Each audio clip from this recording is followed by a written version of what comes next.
Noches.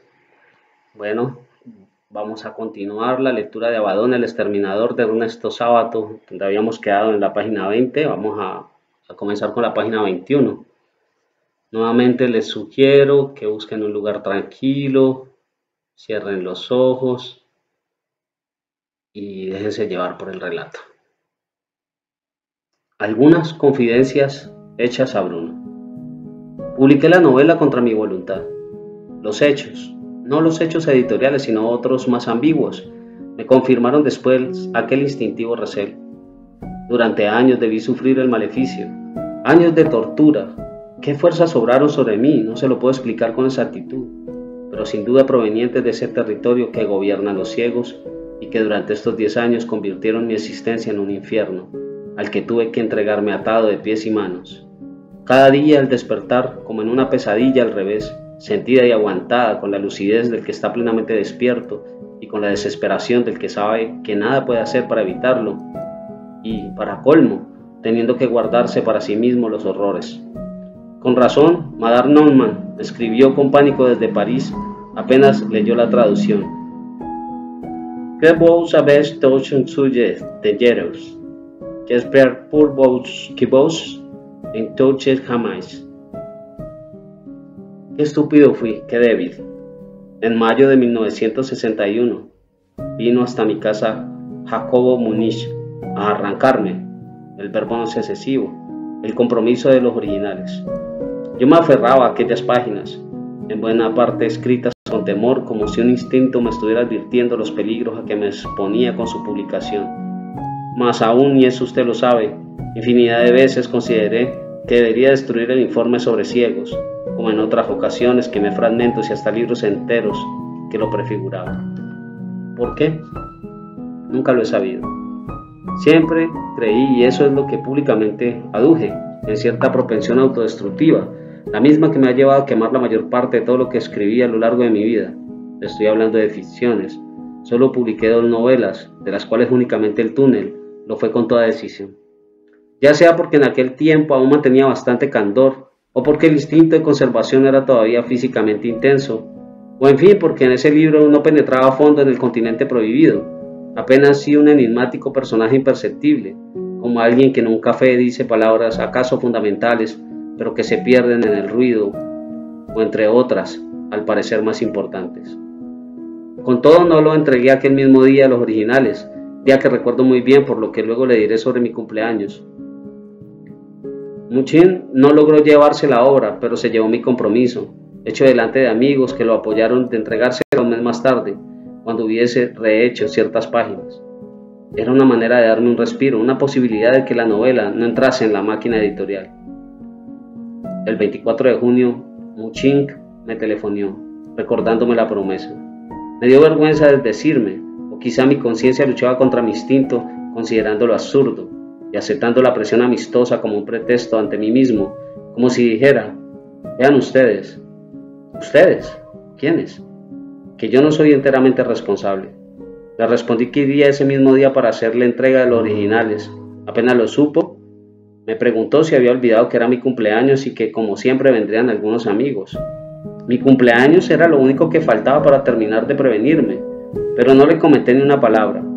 Mi madre estaba enferma cuando nací y recién me inscribieron un 3 de julio, como si no se decidiera. Nunca supe después con exactitud si mi nacimiento se había producido el 23 o el 24 de junio, pero cuando un día en que yo la acosaba, me confesó que era el atardecer y que se estaban encendiendo las fogatas de San Juan. Pero entonces no hay duda, fue el 24, el día de San Juan, le decía. Mamá meneaba la cabeza. En algunas partes también se encienden fogatas en la víspera. Siempre me fastidió aquella incerteza que me había impedido tener un horóscopo preciso, y más de una vez volví a interrogarla porque tenía la sospecha de que me ocultaba algo. ¿Cómo era posible que una madre no recuerde el día del nacimiento de su hijo? La escrutaba en los ojos, pero ella se limitaba a contestar de modo dubitativo. Pasaron algunos años después de su muerte, cuando leyendo uno de los libros de ocultismo, supe que el 24 de junio era un día infausto, porque es uno de los días del año en que se reúnen las brujas. Consciente o inconscientemente mi madre trataba de negar esa fecha, aunque no podía negar lo del crepúsculo, hora temible.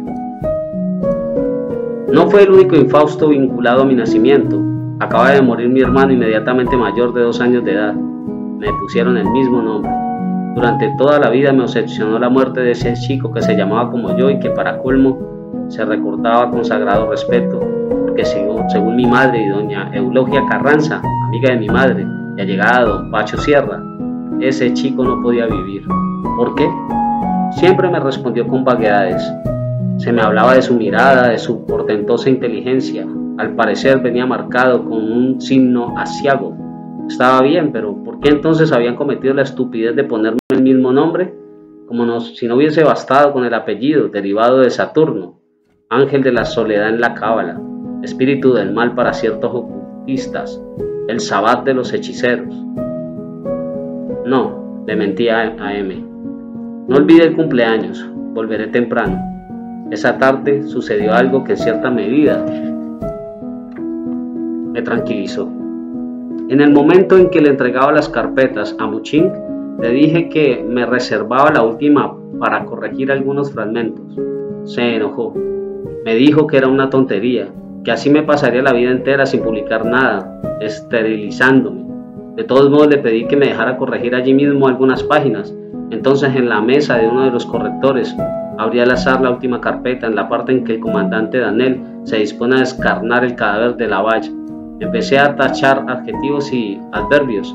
El adjetivo modifica el sustantivo y el adverbio modifica el adjetivo. Modificación de una modificación. Pensé entre melancólico e irónico, recordando alguna remota clase de gramática de Enrique Sureña. Tanto trabajo en dar matiz a un caballo, a un árbol, a un muerto, para luego ir arrasando con esas determinaciones, para dejar esos caballos y árboles y muertos tan desoladamente desnudos, tan ásperos y duros, tan escuetos como si aquellos adjetivos y adverbios fueran vergonzosos disfraces para alterarlos o esconderlos. Hacía la tarea con descrecimiento, tanto me daba esa página como cualquier otra. Todas eran imperfectas y torpes, en cierta medida porque cuando escribo ficciones operan sobre mí fuerzas que me obligan a hacerlo y otras que me retienen o me hacen tropezar. De donde esas aristas, esas desigualdades, esos contrahechos, fragmentos que cualquier lector refinado puede advertir. Harto, cerré con desaliento la carpeta y se la entregué al corrector. Salí. Era un día frío y tristísimo. Lloviznaba. Disponía aún de cierto tiempo y se me ocurrió ir por Juan de Garay, en dirección al Parque de los Patricios. No lo veía desde niño. Cuando en 1924 llegué por primera vez a Buenos Aires desde mi pueblo, y de repente recordé que aquella noche había dormido en una casa de la calle Pedro Echagüe. Ese mismo Echagüe que aparecía en la Legión de Lavalle. No era portentoso que lo recordara en ese momento cuando acababa de corregir una página sobre la Legión, cuando pasaba a pocos pasos de ese barrio que nunca más había visitado desde aquella remota infancia. Llegué al parque y decidí bajarme para caminar entre los árboles. Cuando la llovizna se convirtió en una lluvia intensa, me refugié en un kiosco de diarios y cigarrillos, y mientras esperaba que parase de llover, observé al dueño, que tomaba mate en un jarrito enlosado. Era un hombre que en su juventud debía de haber sido poderoso. Tiempo feo, me dijo, señalando con el matecito. Sus anchas espaldas habían ido encorvándose con los años. Su pelo era blanco, pero sus ojos eran infantiles. Sobre la ventanita, escrito con torpes manos caseras, se leía: Kiosco de C. Salerno. Apretujados en su interior había también un chico de unos 8 o 9 años y uno de esos perros callejeros color café con leche, con manchas blancas. Por devolverle de alguna manera su modesta observación amistosa, le pregunté si el chiquilín era hijo o nieto suyo. No, señor, me respondió. Este chico es un amigo, se llama Nacho. Me da una mano de vez en cuando. El niño parecía ser un hijo de Van Gogh, de la oreja cortada, y me miraba con los mismos ojos enigmáticos y verdosos.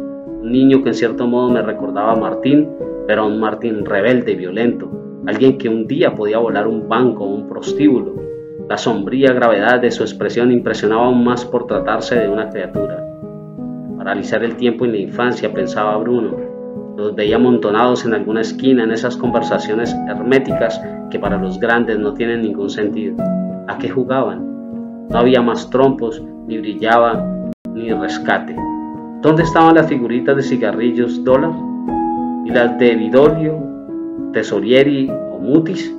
¿En qué secreto paraíso de trompos y barriletes andaban ahora las figuritas del Genoa Fútbol Club? Todo era distinto, pero ¿acaso todo era igual en el fondo? Crecerían, tendrían ilusiones, se enamorarían, disputarían la existencia con ferocidad, sus mujeres engordarían y se volverían vulgares, ellos retornarían al café y la antigua barra de amigos, ahora canosos, cortos y calvos, escépticos, y luego sus hijos también se casarían y por fin llegaría el momento de la muerte, el solitario instante en que se abandona esta tierra confusa, solos. Alguien, Pavese quizá, había dicho que era muy triste envejecer y conocer el mundo, entre ellos los viejos. Habría uno quizá como él, como Bruno, y todo volvería a empezar. Esa misma reflexión, esa idéntica melancolía, ese mirar a los niños que juegan en una vereda, candorosamente, a uno como Nacho, que ya grave y misteriosamente observa al extraño desde el fondo de un pequeño kiosco, como si una prematura y terrible experiencia ya lo hubiese arrancado de ese mundo infantil para observar con rencor el mundo de los grandes. Sí, sentía necesidad de paralizar el curso del tiempo. «¡Detente!», así dijo con ingenuidad, tratando de instalar una disparatada magia. «¡Detente, oh tiempo!», volvió casi a murmurar, como si la forma poética pudiera lograr lo que las simples palabras no pueden. «Deja a esos niños para siempre ahí, en esa vereda, en ese universo hechizado. No permitas que los hombres y sus suciedades los lastimen, los quiebren. Paraliza aquí mismo la vida. Deja que para siempre subsistan las líneas puntadas de la expedición del Alto Perú. Que jamás deje de ser inmaculado con su uniforme de parada, señalando con su índice enérgico hacia Chile, el general José de San Martín. Que nunca sepan que en aquel momento marchaba enfermo sobre una mula y no sobre un hermoso caballo blanco, cubierto con un simple poncho encorvado y caviloso, enfermo. Permanezca para siempre aquel pueblo de 1810 frente al cabildo, esperando bajo la llovizna la libertad de los pueblos. Sea aquella revolución pura y perfecta, sean eternos y sin mancha sus jefes. No haya jamás debilidades ni traiciones. No muera abandonado e insultado el general Belgrano. No fusile Lavalle a su antiguo camarada de armas ni reciba ayuda de extranjeros. No muera pobre y desilusionado en una remota ciudad de Europa, mirando hacia América, apoyado en su bastón de enfermo, el general José de San Martín. Había amainado la lluvia y aunque algo inexplicable me empujaba a hablar con aquel chiquilín sin saber que un día reaparecería en mi vida y de qué manera, saludé y corrí hasta donde estaba mi coche. Me dirigí hacia el centro por la primera calle transversal. Manejaba tan distraído por la entrega del libro y por la impresión de la mirada de aquel niño que, sin comprender cómo, me encontré en una calle cortada. Ya era bastante oscuro y tuve que iluminar con los faros para ver el nombre. Quedé sobrecogido. Alejandro Danieli. Durante un rato no atiné a hacer nada. Jamás podía haber imaginado el encontrarme con aquella figura secundaria de nuestro pasado, que existiera una pequeña calle con su nombre, y aunque lo hubiese sabido, ¿cómo atribuir al azar que me la encontrase en una ciudad de 50 kilómetros de diámetro y justamente después de haber corregido la parte de la novela en que Alejandro Daniel descarna a Lavalle? Cuando más tarde relaté el episodio a M, con su invencible optimismo me aseguró que debía tomarlo como un portentoso signo favorable. Sus comentarios me tranquilizaron, al menos en aquel momento, porque mucho más tarde pensé que ese signo podía haberlo sido en un sentido inverso al que ella imaginaba.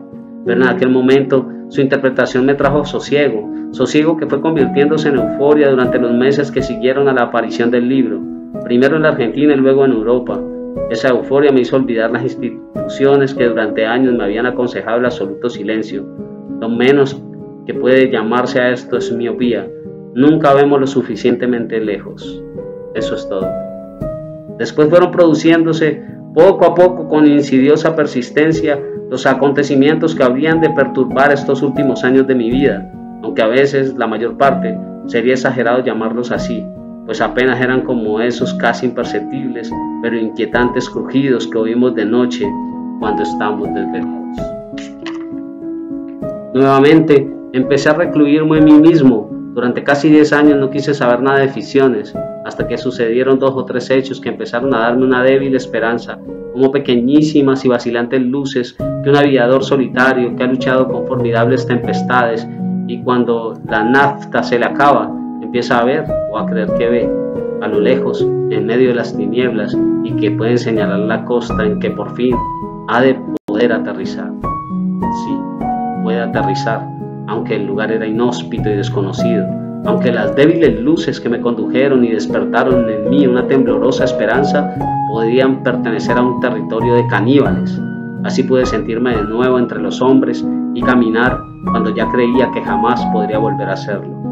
Pero me pregunto, ¿por cuánto tiempo? ¿En qué modo? No sabían bien cómo apareció Gilberto. ¿Quién lo trajo o recomendó? Necesitaban a alguien que arreglara una puerta, pero ¿cómo había llegado? En momentos de sospecha quiso más tarde averiguarlo y resultó que nadie estaba seguro. Al principio no le gustó mucho a su mujer, daba vueltas, parecía muy lerdo, andaba por ahí, su cara era enigmática, pero eso no tenía demasiada importancia porque todas las personas aindiadas son así. Después empezó a trabajar lenta pero eficazmente, con ese silencio socarrón de ciertos criollos. Por él vinieron luego los otros. Ahora comprendía que nada fue casual, que quién sabe por cuánto tiempo lo habían tenido en observación. Poco a poco aquel hombre fue entrando en su mundo. En conversaciones con su mujer sugirió que ellos sabían su situación y estaban dispuestos a prestarle ayuda, a combatir contra las entidades que lo mantenían inmovilizado. El señor Aronoff, explicó, estaba empeñado con toda su fuerza en que el señor Sabato avanzara con su libro. Quizá imaginaban que era una especie de obra maestra en favor del bien, pensaba Sabato, y ese pensamiento comenzó a hacerlo sentirse como un cuentero, como alguien que comete un fraude con provincianos. Pero, ¿y si tenían razón? Después de todo eran videntes, le constaban algunas de sus pequeñas hazañas de barrio, y si, aún sin saberlo, él se proponía defender el bien, ponerse del lado de las potencias luminosas, se examinaba a sí mismo y no terminaba de comprender cómo eso era posible, desde qué punto de vista, en virtud de qué consideraciones su interior podría manifestarse en una obra beneficiosa. No obstante, o por eso mismo, le conmovía la solicitud de aquella gente, y cuando Gilberto le preguntaba, con su característica discreción, ¿cómo andaba eso?, le respondía que mejor, que comenzaba a sentir algo positivo, que con toda seguridad pronto podría volver al libro. Él asentía en silencio, con expresiones entre modesta y sutil. Le aseguraba que ellos seguirían luchando, pero que él debía ayudar. Un día bajó al sótano, debía revisar una cañería, dijo ese. Bajó con él, sin saber por qué. Miraba todo, parecía levantar un suavísimo censo. Detuvo sus ojos largo tiempo en el piano, abandonado, y en el retrato de Jorge Federico. Cuando a los pocos días volvió, le hizo algunas preguntas a ese. Pidió datos sobre algo sucedido en 1949, sobre un individuo así y así, extranjero. Schneider, pensó Sabato. Ese retrato de su hijo, preguntó Gilberto. ¿Qué pasaba con ese retrato? Nada. Simplemente quería saber quién lo había hecho. El señor Aronoff había dicho algo de Holanda. O Gesenius, pensó Sabato con asombro. Pero no, seguramente se equivocaban. Gesenius era el autor del cuadro, era holandés pero no podía ser. Ese individuo así es extranjero, que dirigía aquellas potencias.